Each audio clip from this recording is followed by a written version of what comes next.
Shalom shalom, ndabaramukije amahoro y'Imana bane namwe. Twongeye kugirirwa ubuntu n'Imana aho tugiye kubandanya n'inyigisho zacu twatanguye mu kiganiro ubuzima buhindutse. Uyu munsi tugiye gukomeza n'inyigisho aho tugiye kurabira hamwe ubuzima Yesu yatuzaniye, ubuzima Adamu wa kabiri yatuzaniye, kuko Yesu Kristo agereranywa na Adamu wa kabiri nk'uko tubibona mu cete ca mbere Pawulo yandikiye abikorino.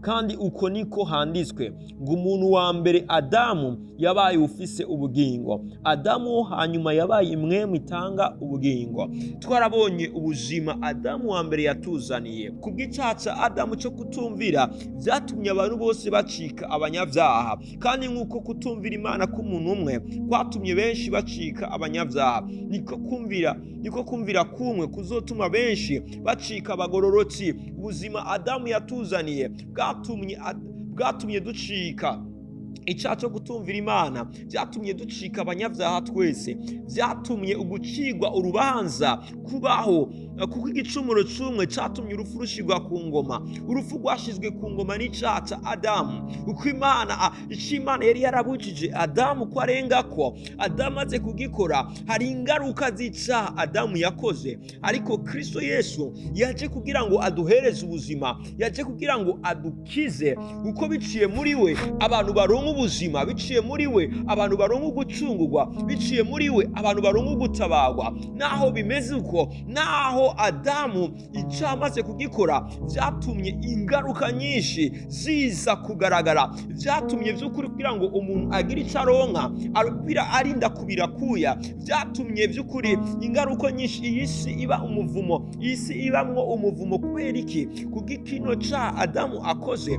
Ariko Imana yarungitse Kristo Yesu nk'inyisho kugira ngo adukize, aduhereze ubuzima Adamu yari yaratakaje, aduhereze ubuzima budashira, uko twacitse abanyavyaha twese kubw'icyaha ca Adamu wa mbere. Ariko Imana imaze kurungika Kristo Yesu, Yesu yaje kugira ngo adukize, Yesu yaje kugira ngo atugarukane kandi muri ya migenderanire Adamu yari yatakaje. Yesu yaje kugira ngo atugarukane, kugira ngo twongere ducike abana b'Imana, kugira ngo twongere duhabwe ububasha bwo gucika abana b'Imana, uko ijambo ry'Imana ritubwira neza muri Yohana igice ca mbere umurongo wa 12, ngo ariko ngo abamwakiriye bose yabahaye ububasha bwo gucika abana b'Imana, nibo bizeye izina ryiwe. Kwizera Kristo Yesu biguha ububasha bwo gucika umwana w'Imana. Abantu bose nivyo bararemwe n'Imana, abantu nivyo twese twaremwe n'Imana, ariko akse yo gucika, uburenganzira bwo gucika umwana w'Imana umuntu abuhabwa mu gihe yizeye Kristo Yesu, kuko ngo bose bakoze ibyaha ntibashikira ubwiza bw'Imana. Ariko Imana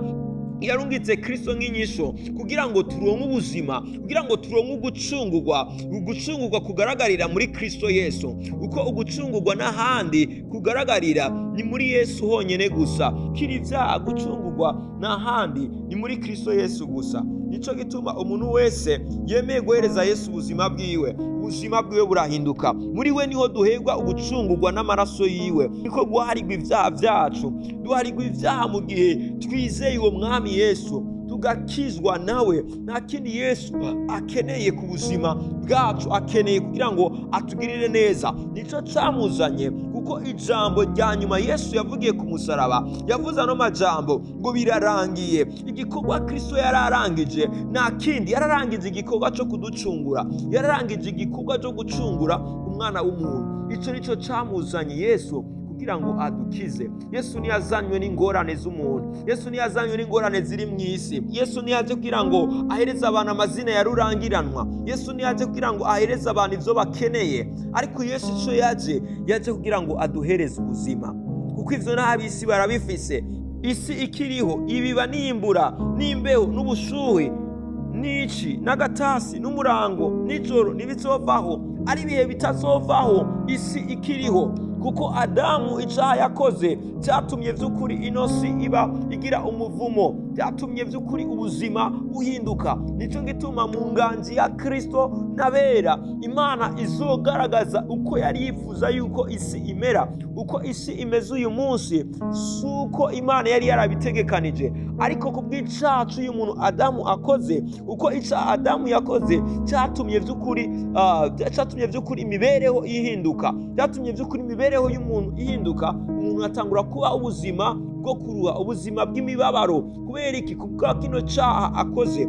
Ariko Imana kurungika Kristo Yesu kuza yaje kugira ngo by'ukuri akize, yaje by'ukuri kugira ngo arondere uyu muntu yari yaratakaye. Uko niki ikimenyetso cya mbere kitwereka yuko Yesu Kristo yari afite umugambi wo gucungura umuntu kuva Adamu agikora icyaha. Yesu arondera Adamu amaze gukora icyaha. Uko bamaze gukora icyaha byatumye binyegeza, bamaze kwinyegeza Imana ikabagenderera. Imana yarabagendereye kugira ngo igire gute? Imenye Adamu uri hehe? Adamu yari yatakaje ikibanza aho Imana yamugomba, siho yari akiri, kandi kubwa kino cyaha yakoze cyamutwaye kure y'Imana, cyamwegeje kure y'Imana. Ariko haleluya, kubwa Kristo Yesu byatumye Yesu yaje kugira ngo atwegeze hafi y'Imana. Yesu yaje nk'umuhuza kugira ngo aduhuze n'Imana. Twe twari twaragiye kure, twe twari twarazimiye, kugira ngo adukize, akize ubuzima bwacu. Yesu niwe wenyine afite umugambi wo gukiza ubuzima bw'umuntu wese ataramumenya. Rero turazi neza yuko icyazanye Kristo Yesu yari afite umugambi kugira ngo muri we duhabwe guharirwa ibyaha, kugira ngo muri we duhabwe gucika abana b'Imana kubwo kwizera Kristo Yesu. Kuko ngo muri we ngo harimo ubugingo, ubwo bugingo ngo bwari umuco w'abantu. Yesu yatuzaniye ubugingo buhoraho, Yesu yatuzaniye ubuzima buhoraho kugira ngo muri we turonke ubuzima. Yesu ntiyaje gukuraho ivyo yabwiye Adamu wa mbere canke Eva, izo yababwiye bamaze gukora icyaha, si ivyo yaje gukuraho. Kuko turazi bimwe Imana yabwiye Eva yaramubwiye ati kuko icyaha ko wumva iyo nzoka uzokwama uvyara abantu babara, ngo nzogwiza umubabaro igihe cyose uzoba wibungenze. Ibi si vyo Imana yaje gukuraho. Imana ivyo yabwiye Adamu kuko icyaha ko wumviye umugore wawe uzokwama ujya urushi kubira kuyakora niko kuzoguhesha ivyo fungura. Ivyo ni vy'Imana tubona yabwiye Adamu, ariko ibi si vyo Kristo yaje gukuraho, oya namba. Ariko Kristo Yesu yaje kugira ngo aduhereze ubuzima, adukize, kuko twari twarapfuye, twagaragara nk'abapfu imbere y'Imana, twagaragara nk'abantu bapfuye atabuzima bafise. Ariko Kristo Yesu aza kugira ngo aduhereze ubuzima, adukize, aducungure, kuko twari twarapfuye, twari twaragiye kure y'Imana.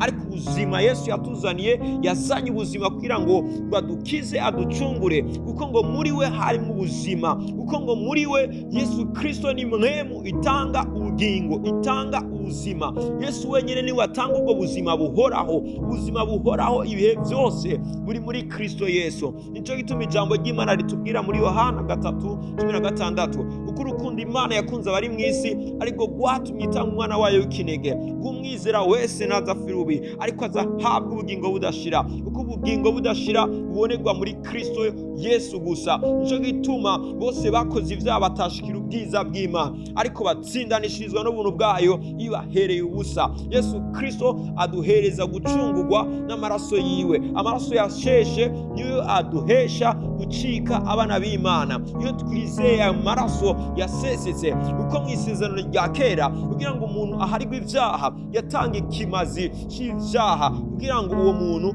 aharigwe. Ariko Kristo Yesu yaje acika ikimazi kugira ngo dukizwe, kugira ngo duhabwe gucungurwa. Uko Yesu Kristo yagiye mu gishingo c'abanyabyaha, Kristo Yesu Bibiliya imushingira inaha yuko atacyaha na kimwe yigeze akora, ariko yemeye gucika icyaha kugira ngo aducungure, yemeye gucika icyaha kugira ngo acungure ubuzima bwacu. Itimanye umwana wayo ikamutanga ku bwacu, izobura ite kutugirira neza muri we? Uko Imana yatanze Kristo Yesu acika icyaha kugira ngo aducungure, aduhereze ubuzima. Twe twari twishwe n'ibyaha byacu. Rero muri Kristo Yesu niho turonka ugucungurwa, niho turonka ubuzima buhoraho, kuko muri Kristo Yesu ducika, turonka access, turonka uburenganzira bwo gucika abana b'Imana tubiherewe ubusa, ataco turinze gukora,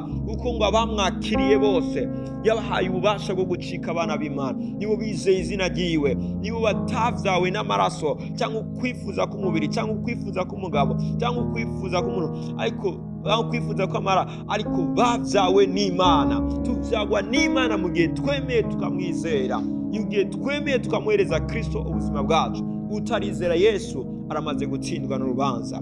Yesu Kristo arifuza gukiza ubuzima bwacu. Nta kindi Yesu arondera, nta kindi Yesu camuzanye. Icyo Yesu yararangije gucungura umwana w'umuntu, yararangije igikorwa cyo gucungura, birarangiye. Umunezero wiwe kwari kubona aducunguye, kwari kubona adukijije, kwari kubona aduhaye ubuzima buhoraho. Niwo munezero wiwe. Rero nshuti yanje mukundwa, waje kumva ano majambo, nyimba vy'ukuri utarahereza Kristo ikibanza mu buzima bwawe, nyimba utaramwakira Kristo Yesu ariko aradodora ku buzima bwawe. Yesu arakeneye kugukiza, Yesu akeneye kuducungura, aduhereza ubuzima buhoraho, kuko tuzi neza yuko ugucungurwa kubonerwa muri Kristo Yesu. Guharigwa ibyaha n'ahandi kubonerwa, ni muri we gusa. Iyo rero wizeye umwami, uhabwa gucika umwana w'Imana, uhabwa uburenganzira bwo gucika abana b'Imana. Yesu arakeneye kugukiza, kuko Yesu yaje kugira ngo aduhereze ubuzima buhoraho. Rero urasuye kuba utaramwakira, urasuye kuba utaramwizera Kristo Yesu, urasuye kuvuga ati none Kristo ndamwizera gute? Pawulo arabivuga neza. Pawulo yandikiye Abaroma igice c'9 aravuga ati, kuko umuntu niyaturisha akanwa kiwe akizeresha umutima yuko Imana yamuzuye imukuye mu bapfuye, umuntu azokizwa. Kuko nta kindi Imana idukiza, umuntu yizeresha umutima wiwe. Umuntu yizeresha umutima wiwe akaturisha akanwa kiwe akaronka ukugororoka. Nta kindi Kristo akeneye ku buzima bwacu.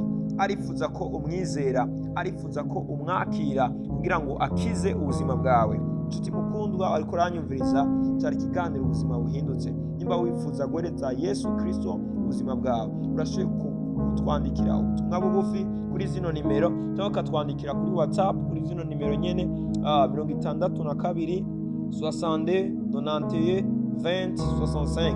Nimba wifuza ko tugufasha ukakira Kristo Yesu nk'umwami n'umukiza ubuzima bwawe, urashoboye kutwakura kuri izo nimero nyene. Ndasubiramwo 62 91 20 65. Nimba wifuza guhereza Kristo ko ku buzima bwawe, urashoboye kutwandikira ubutumwa bugufi canke ukatwandikira kuri WhatsApp tukagufasha. Rero reka dufate umwanya wo gusenga bwano majambo. Mwami, turagushimiye cyane kubw'ijambo ryawe, turagushimiye cyane mwaka bwa zino nyigisho mwami, twari tumaze iminsi Kristo turiko turiga mwami, turaba itandukaniro riri hagati ya Adamu wa mbere na Adamu wa kabiri mwami. Twarabonye neza yuko Adamu wa mbere yatumye abantu bose bacika abanyabyaha. Turabona ingorane ziri mu isi mwami zakwezwe n'icaha ca Adamu, ariko wowe Kristo waje nk'inyishu kugira ngo ukize ubuzima bwacu mwami. Ndasengera umuntu wese mwami yakurikiranye zino nyigisho mwami, mugirire neza, ubane nawe. Rino jambo ryawe rirushize kutwigisha mwami, turushize kumenya byinshi cyane bitandukanye biciye mu majambo yawe mwami. Urakoze mwami w'abami, shirwa hejuru utazigwa, muri rya zina ryawe gira Yesu, amen. Mwarahezagiwe, cyari ikiganiro ubuzima buhindutse.